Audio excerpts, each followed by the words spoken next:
वर्षों पहले की बात है मित्र। महान कोसल राज्य पे रघुवंशी राजा दशरथ का शासन था। महातेजस्वी राजा दशरथ अपनी 3 रानियों के साथ राजधानी अयोध्या में रहते थे। हर सुख था उनके जीवन में, संतान सुख के अतिरिक्त। विधाता ने उन्हें संतान सुख से वंचित कर रखा था। इसके लिए उनके राजगुरु आचार्य वशिष्ठ ने पुत्रेष्टि यज्ञ की सलाह दी। पुत्रेष्टि यज्ञ के बाद राजा दशरथ को 4 बेटों का सुख मिला। कौशल्या के राम, कैकेयी के भरत और सुमित्रा के लक्ष्मण तथा शत्रुघ्न हुए। समय बीतने के साथ श्री राम का शौर्य और वीरता चारों ओर प्रसिद्ध हो गई। इतनी प्रसिद्ध कि महर्षि विश्वामित्र ने भी अपने यज्ञ को राक्षसी ताड़का के हाथों से बचाने के लिए राजा दशरथ से श्री राम को ही मांगा।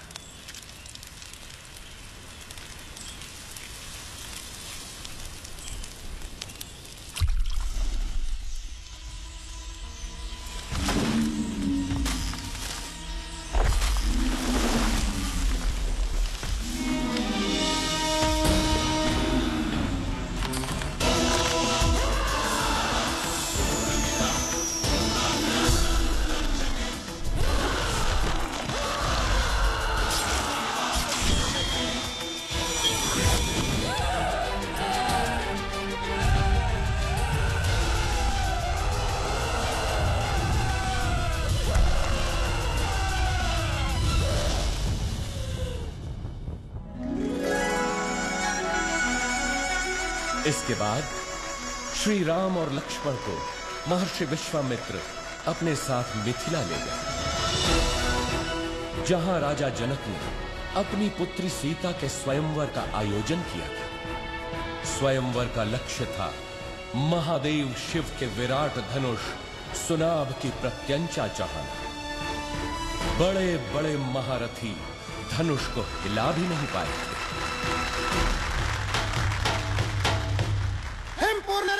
महाबली रोहित कुमार सुनाभ की प्रत्यंचा चढ़ाने के लिए उठे हैं।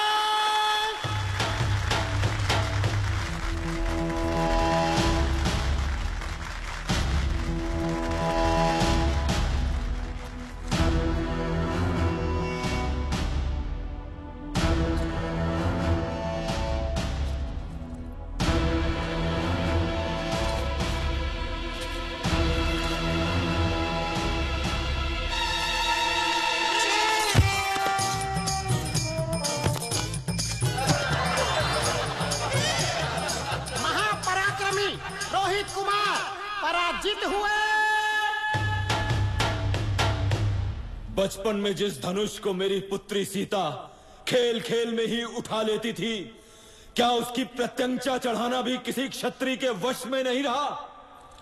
क्या संसार में कोई नहीं जो सुनाभ की प्रत्यंचा चढ़ा सके?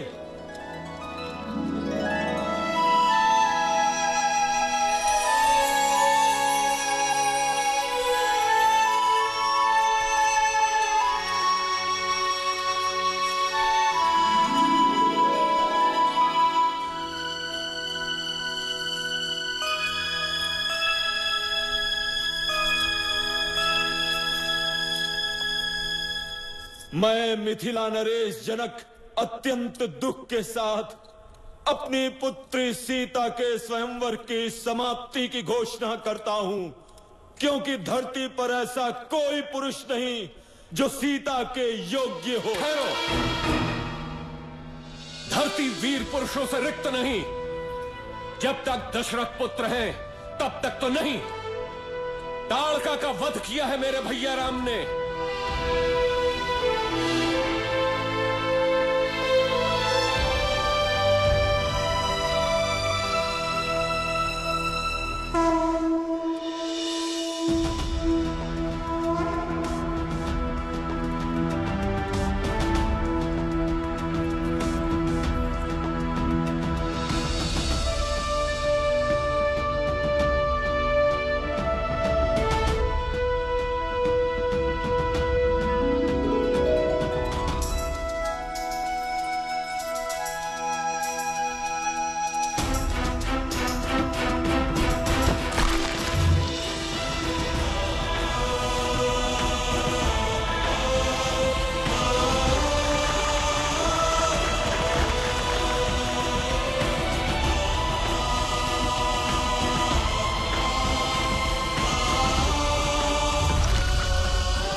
देवी सीता का स्वयंवर लक्ष्य पूर्ण किया।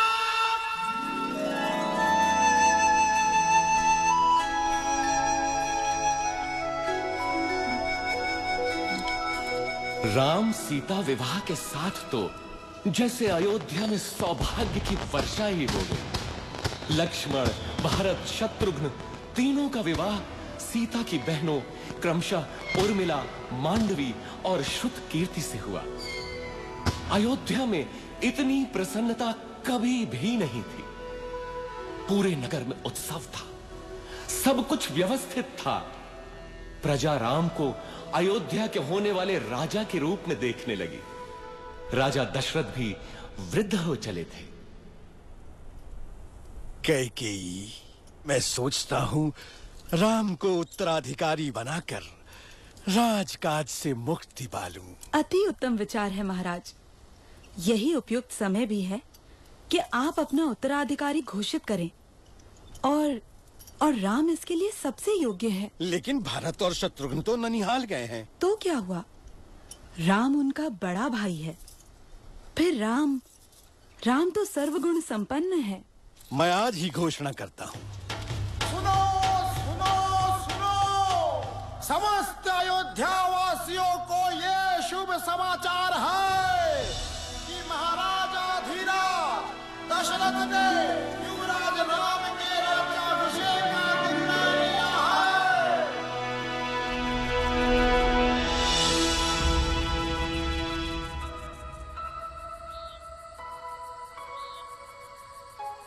अयोध्या की होने वाली महारानी को मेरा अभिवादन। क्या बात है महारानी, मुझसे कोई भूल हुई? राजपुरुषों का क्या भरोसा, कल कोई और मुझसे सुंदर मिल गई तो वो महारानी बन जाएगी।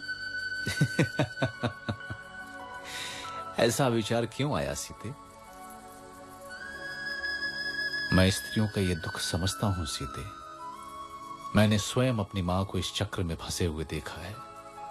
सौत का डंक हर नारी के लिए विष ही होता है। तुम नहीं जानती सीता, मैंने बहुत पहले ही ये व्रत ले लिया था कि मेरी एक ही पत्नी होगी। संसार की कोई भी नारी मेरा ये व्रत भंग नहीं कर सकती। मेरे जीवन में एक ही स्त्री है और वो हो तुम।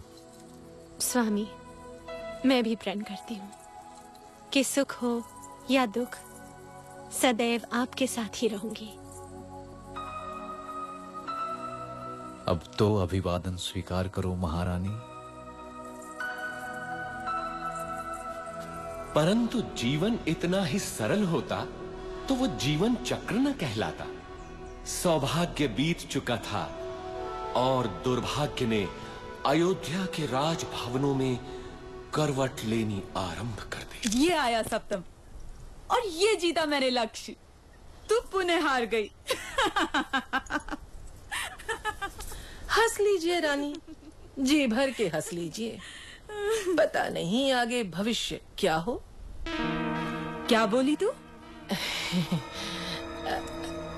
प्राणों का अभय हो तो बोलूं रानी। कल मेरे राम का राज्य अभिषेक है। इस अवसर पे तो सबको अभय है। बोल, निर्भय होकर बोल। ये राज्य अभिषेक ही तो आपका दुर्भाग्य लाएगा। क्या बकवास करती है? हाँ?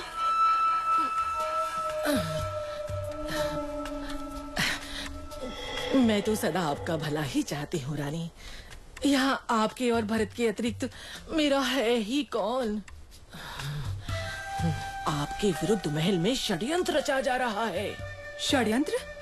कैसा षड्यंत्र? राम के राजा बनते ही कौशल्या और सुमित्रा आपसे गिन गिन कर बदले लेंगी। वो दोनों महाराज के आपके प्रति प्रेम से जलती हैं। नहीं नहीं, मेरा राम ऐसा कभी नहीं होने देगा। आप राम राम भजती रहना और वो राजा बनते ही अपनी माँ के कहने पर आपको और भरत बेटे को राज्य से बाहर निकाल फेंकेगा। महाराज भी तब कुछ नहीं कर पाएंगे।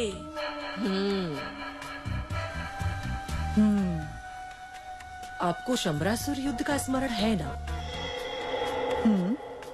महाराज का जीवन बचाया था आपने, और उन्होंने आपसे 2 वरदान मांगने के लिए कहा था, जो आपने उस समय नहीं मांगे, किंतु अब मांगने की घड़ी है। शीघ्र बोल, करना क्या है?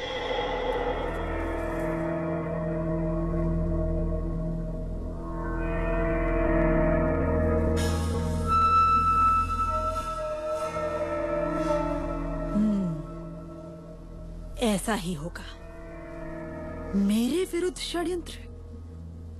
वैसे 14 वर्षीय क्यों? मृत्यु क्यों नहीं? नहीं नहीं रानी, राम लोकप्रिय है, प्रजा विद्रोह कर सकती है। 14 वर्ष में उसका यौवन बीत चुका होगा, सब उसे भूल भी चुके होंगे, और फिर जंगलों में तो राक्षस भी हैं। क्या पता राम का अंत उन्हीं के हाथों हो जाए।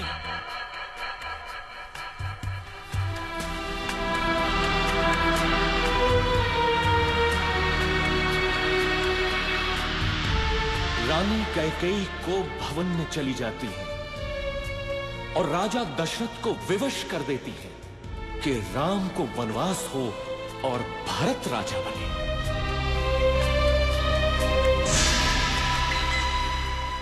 पिता के वचनों की रक्षा करनी है मां, मुझे अनुमति दे। मैं देखता हूं कौन आपके अधिकार छीनता है। मैं भरत का वध कर दूंगा। पिता सम्मुख आए तो उनका भी मैं। शांत रहो लक्ष्मण। अधर्म और पाप से युक्त राज्य का मैं लोभी नहीं। मेरी यात्रा की व्यवस्था करो, ये मेरी आज्ञा है। मैं भी बन जाऊंगी आपके साथ। मैंने हर स्थिति में आपके साथ रहने की प्रतिज्ञा की है, किंतु सीते, यदि मेरी प्रतिज्ञा टूटी तो मृत्यु कारक होगी।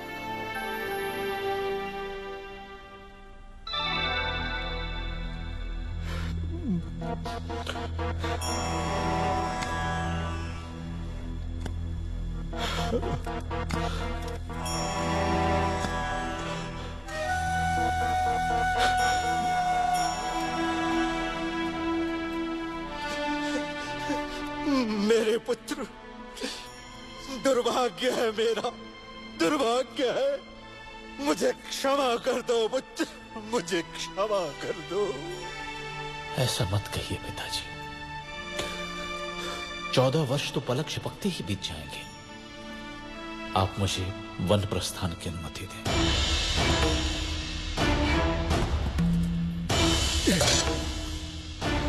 नहीं नहीं, तुम समर्थ हो। राम, तुम तलवार के बल पे कौशल पे शासन करो पुत्र। इक्ष्वाकु वंश के इतिहास में ऐसा कभी नहीं हुआ पिताजी। राम के जीवन में तो यह संभव नहीं। चलता हूं।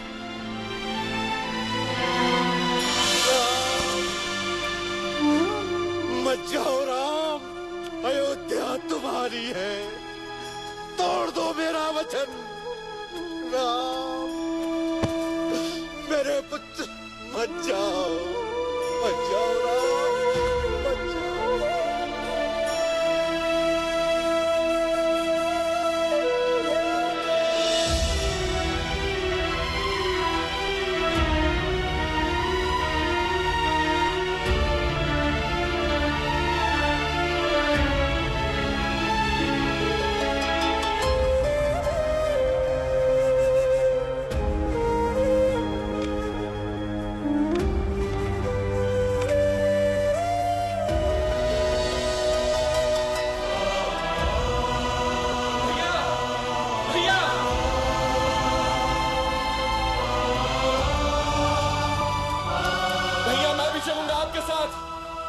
मार्ग में आपकी सेवा कौन करेगा भैया?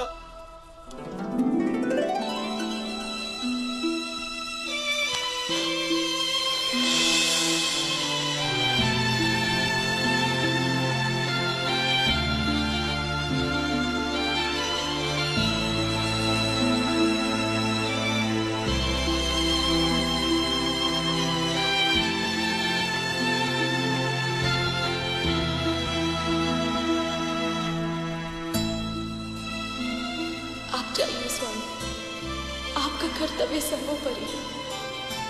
मैं आपकी राह देखूंगी।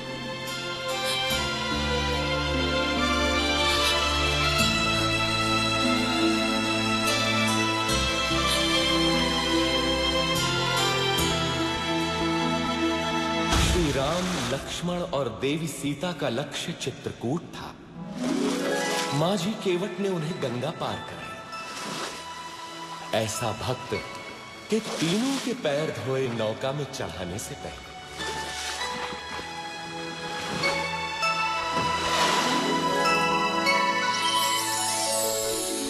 चित्रकूट के मनोरम वातावरण में तीनों अयोध्या का दुख भूल गए। लेकिन दुर्भाग्य अभी भी अयोध्या में ही मंडरा रहा था। महाराज दशरथ ने पुत्र वियोग में प्राण त्याग दिए।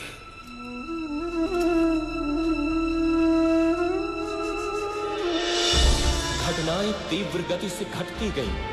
पुण्यात्मा भरत ने अपनी माता कैकेयी के षड्यंत्र को स्वीकार नहीं किया। वो श्री राम को अयोध्या वापस लाने के लिए चित्रकूट पहुंचा। धर्मात्मा राम अपनी बात पे दृढ़ रहे तो भरत भी कम नहीं निकला। वो श्री राम की चरण पादुका ही अपने साथ ले गए। अयोध्या का राज सिंहासन श्री राम के ही चरणों के नीचे था।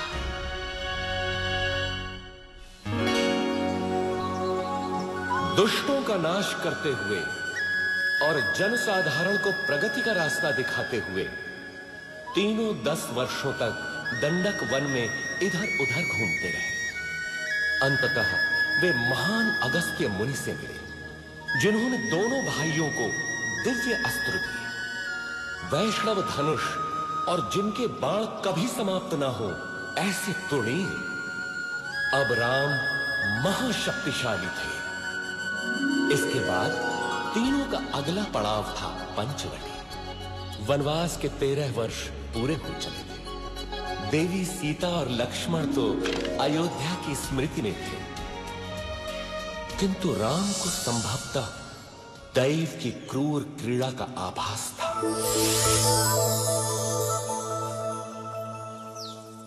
कौन हो तुम रूपवान मनुष्य?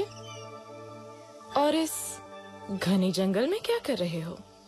मैं दशरथ पुत्र राम हूं देवी, लेकिन तुम? मैं मैं इस वन की रानी हूं, शूर्पणखा। आप यहाँ की रानी हैं? तो आइए मेरी कुटिया में पधारिए। नहीं, तुम चलो मेरे साथ। संसार भर के सुख तुम्हारी प्रतीक्षा में है।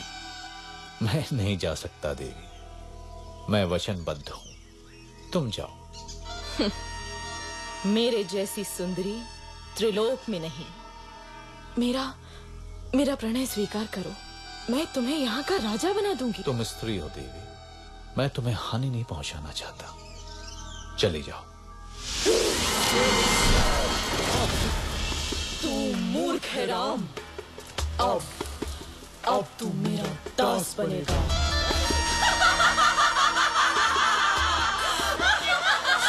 सावधान! आहा, दो सुंदर मानव। क्या हुआ स्वामी? अच्छा, तो इसी के कारण तुम मेरा तिरस्कार कर रहे हो राम। अब तो मैं पहले इसको मारूंगी। लक्ष्मण, हम बच्चों और स्त्रियों को नहीं मारते, इसलिए जा, भाग जा। अब तू किसी को अपने रूप का लोभ नहीं दे पाएगी।